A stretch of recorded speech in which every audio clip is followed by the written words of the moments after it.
నమస్తే అండి. Welcome to Triveni's kitchen. ఈరోజు మన రెసిపీ వచ్చేసి పూరీ కర్రీ అండి.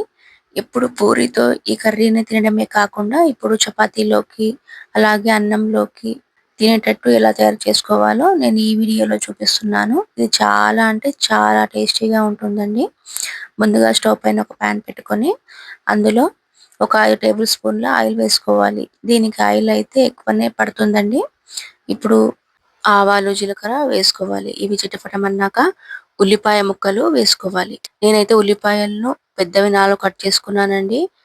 ఈ కర్రీకి ఉల్లిపాయ ముక్కల్ని ఎక్కువే వేసుకోవాలి. ఇప్పుడు పావు టేబుల్ స్పూన్ పసుపు, అలాగే అర టేబుల్ స్పూన్ అల్లం వెల్లుల్లి పేస్ట్, అర టేబుల్ స్పూన్ ధనియాల పొడి, పచ్చిమిర్చి ముక్కలండి 2 కట్ చేసుకున్నాను. అలాగే 2 రెబ్బలు కరివేపాకు వేసుకొని బాగా కలుపుకోవాలి. మీకు ఇంకా కావాలంటే ఇందులో మీరు ఆలు ముక్కలు కూడా వేసుకోవచ్చండి. ఇప్పుడు ఆయిల్‌లో ఇప్పుడు వేసుకున్న మసాలాలు అలాగే ఉల్లిపాయలు కొంచెం మగ్గాక కారం 2 టేబుల్ స్పూన్లు వేసుకుంటున్నానండి.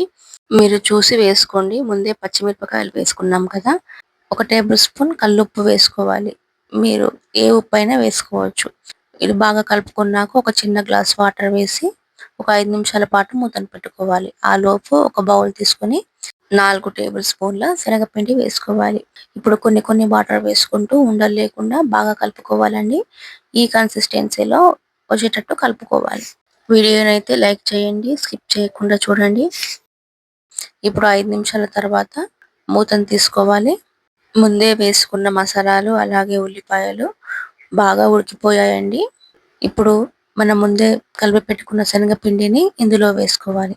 వేసుకున్న తర్వాత ఇంకో 2 నిమిషాల పాటు మూతను పెట్టి తీసేసుకోవాలి.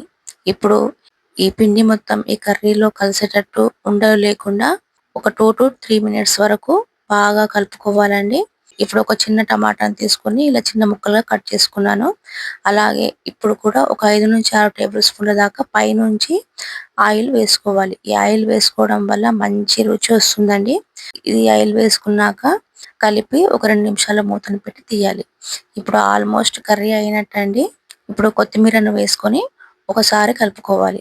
ఇంట్లో కూరగాయలు లేనప్పుడు కూడా ఇన్‌స్టాంట్‌గా ఈ కర్రీని తయారు చేసుకోవచ్చండి. ఎప్పుడు చపాతీలో ఆలు కర్రీ, కుర్మాలు కాకుండా ఇలా కూడా చేసుకోవచ్చండి. ఇందులో మీరు పచ్చి బఠాణీ కూడా వేసుకోవచ్చు. ఈ కర్రీని మీరు గనక ఇలా చేసినట్లయితే పిల్లలైనా సరే, పెద్దవాళ్ళైనా సరే ప్లేట్ ఖాళీ అయ్యేంత వరకు మాట్లాడకుండా తినాల్సిందేనండి. వీడియోని స్కిప్ చేయకుండా చూడండి. లైక్ చేయండి. ఛానెల్ అయితే సబ్స్క్రైబ్ చేసుకోండి. కలుపుకున్నాక ఒక 2 నిమిషాల పాటు మూతను పెట్టి తీసేయాలి. ఇప్పుడు కర్రీ అయిపోయిందండి. ఇప్పుడు సర్వింగ్ బౌల్‌లో సర్వ్ చేసుకోవాలి. నేనైతే చపాతీతో సర్వ్ చేసుకున్నానండి. మీరు రైస్‌తో కూడా సర్వ్ చేసుకోవచ్చు. తప్పకుండా ఒకసారి మీరు ట్రై చేసి ఎలా వచ్చిందో కామెంట్ సెక్షన్‌లో కామెంట్ పెట్టండి.